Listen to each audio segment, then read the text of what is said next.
Hey everyone, McCain Vogel here at Steve Groff's farm in Holtwood, Pennsylvania.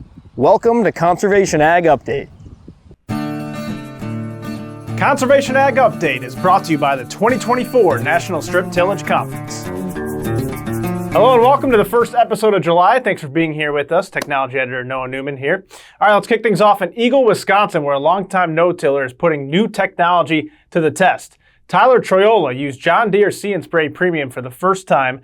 Now, it's a retrofit kit that uses 36 cameras and machine learning to selectively target spray weeds. Tyler used it on corn at 10 inches, 14 inches, and 18 inches. And when corn was 10 inches tall, he says See & Spray only sprayed about 18% of the field, which adds up to over 80% in herbicide savings. Now, it went down to 70% savings on 14-inch tall corn and 60% savings on 18-inch tall corn. Tyler also used it on soybeans planted in 7.5-inch spacing, 15-inch spacing, and 30-inch spacing.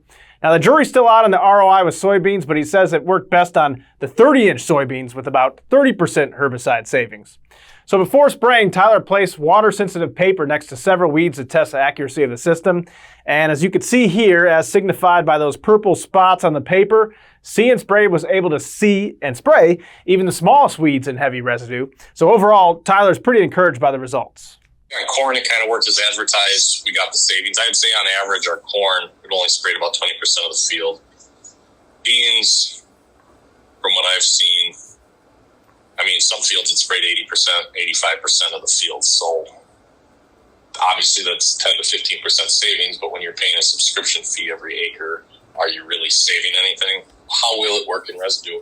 I found, we planted in to headed out a huge rye. I found that as long as the rye was dead, the system seemed to work in it because I think it must distinguish color as well. So I was pretty skeptical how it would work in our heavy residue systems, and it seemed to work. Overall, I think it has a fit. That doesn't mean that we're just going to put the blinders on and just stick with it. It's going to take a lot of analyzing and running the numbers to make sure it does work. But where we sit right now in the middle, in the heat of it, I'm happy with what I've seen so far.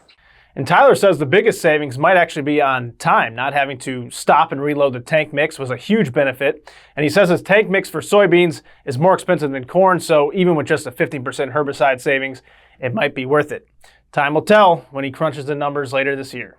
And we'll introduce you to more cutting-edge sprayer technology later in the program, so stay tuned for that. All right, the billion-dollar bug, meanwhile, is at it again across much of the Corn Belt. The corn rootworm risk level is high, according to the latest pest report from insectforecast.com. Check out this map showing areas most at risk, which includes all the big corn-growing states. The report attributes this to continued heat unit accumulations being met or exceeded for corn rootworm. Entomologist Anne-Marie Journey has studied the pest for a long time and shares something important to keep in mind when fighting it. When we approach the rootworm as just a problem that has to be solved, right? You're not taking into account the animal's biology. And so you're hitting it just at certain points or with certain methods or controls, and you're not allowing yourself, in effect, to have a conversation, to gain insight back from the rootworms about what it is that makes them successful in any given place. And the more you know about what is making them successful, the more you might be able to do, and I do say might, because this gets to be a numbers game, the more you might be able to do to make their life more complicated. Journey will share more insights during a presentation at the National Strip-Tillage Conference, and that's coming up August 8th and 9th in Madison, Wisconsin. You can reserve your spot at striptillconference.com. Now, let's talk cover crops. McCain Vogel, take it away. Thanks, Noah. McCain Vogel here with this week's Cover Crop Connection. Winter peas can be a great addition to a cover crop mix for many growers, but the cost of these seeds can be high and the return on investment doesn't always pay off. USDA plant research geneticist Lisa Kissing Kucek is in Madison, Wisconsin at the Forage Research Center, where she and other researchers have been breeding winter peas for 7 years in a nationwide cover crop breeding network to study spring vigor, winter vigor, biomass, and other benefits of various cover crop species. So the story with peas is we've been quite successful at improving that winter hardiness, but we still can't promise that a grower in some harsher environments like Minnesota are going to get reliable survival of peas. So the peas are looking great this year, as they do many years. So here's one of our best lines for winter survival, and a variety that's nearing release now. These peas, though, although we see good survival in this nursery this year, especially for some of our best lines that are winter hardy, like this one in front of me and that one down there, that were selected in Minnesota and North Dakota, respectively, we only had 7% of these peas survive in Minnesota this year. And so there's a big contrast with environment and winter conditions, freeze-thaw, snow cover, that can influence survival. And so right now we're building a large database in order to really map across the country what's the likelihood of survival for this species in different parts of the country. And right now the kind of northern Great Plains and northern Midwest is still a high risk area to grow peas. And as a really big seed that has a high seeding rate in a cover crop mix, peas are very expensive. And so we want to really paint that picture for growers so they can get an accurate estimate of what's their likelihood of getting money out of putting peas in a mix versus just losing it to winter. Lisa says one way to enhance survival is planting the peas as deep as 2.5 or 3 inches, or pairing winter peas with a grass in a mixture to help create a buffer for those tough winter conditions. Well, that's all for this week's Cover Crop Connection. Until next time, back to you, Noah. Thank you very much, McCain. Moving on, Annville, Pennsylvania no-tiller Zach Alger is a big believer in the benefits of cover crops.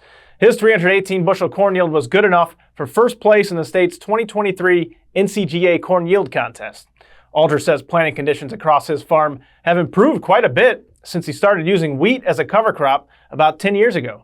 I've gotten into boating the last couple of years, and it does kind of bother me. Like, I'll go down in the Chesapeake Bay, and there's a lot of dead fish down there. And, you see them, and it's like corn stalks floating right next to it, and, some stuff that looks suspiciously like manure. And I want to keep that stuff in the field. So I put manure on again this year, and I kind of had to cheat a little bit. Like, it was a little bit wetter than I would have liked when we put the manure on.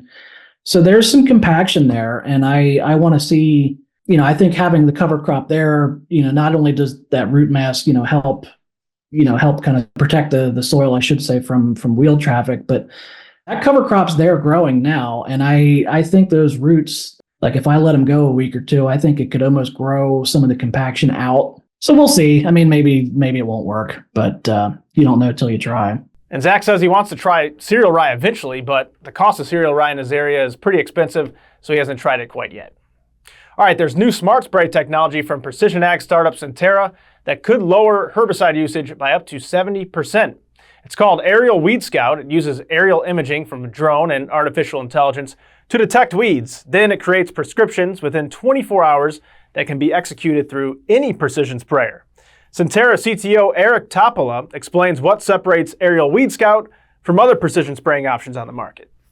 We're fortunate at Sentera. We've got a fantastic machine learning data science group, but we are also one of the largest producers of sensors. We actually design and build them in the United States, right here, multispectral sensors and very high resolution imagers. So what we're doing is we're capturing at more than 80 acres per hour of flight. We're capturing 1.5 millimeter imagery of that field. So every pixel is 1.5 millimeters. So to see a 6 millimeter weed, which is 1/4 inch, you got to have more than 1 pixel of green to see it. So this in itself is really phenomenal. We have a direct georeferencing technology that won't bore the audience with that here, but basically what it allows us to do is just dramatically increase the rate of coverage, where we can go and map a whole field, and on a hour by hour basis we can stay ahead of that sprayer. Aerial WeedScout is being used this summer on about 10,000 acres in Illinois, Iowa, Minnesota, North Dakota, and South Dakota as part of an early access program. Commercial release is slated for 2025. Well, we are hopping in the DeLorean time machine for our video of the week and going way back to 2011 for a star-studded field day in Mercer County, Ohio. No-Till Innovators Jim Hoorman, Ray Archuleta, and the late Dave Brandt gathered to talk about the concept of eco-farming, which stands for eternal no-till, cover crops, and other pest management practices. I think the eco-farming way of doing things is a balanced approach where we can use no-till, cover crops, and still be determined to do a good job, and I think it's really going to be a wave of the future. Presently, we're using rye after corn. After the rye and the corn, we go to soybeans. After the soybeans, we go to wheat. And from wheat, we go to 2 or 5 or 6 way species so that we can come back with corn the next year. And with doing that, we've been able to reduce our fertilizer inputs by about 65 to 70% and our chemicals by 50%. Dave Brandt's words live on. That'll do it for this week. Story ideas, questions, comments, send me an email. Here it is, nnewman@lessitermedia.com. Thanks so much for tuning in. We'll see you next time on Conservation Ag Update.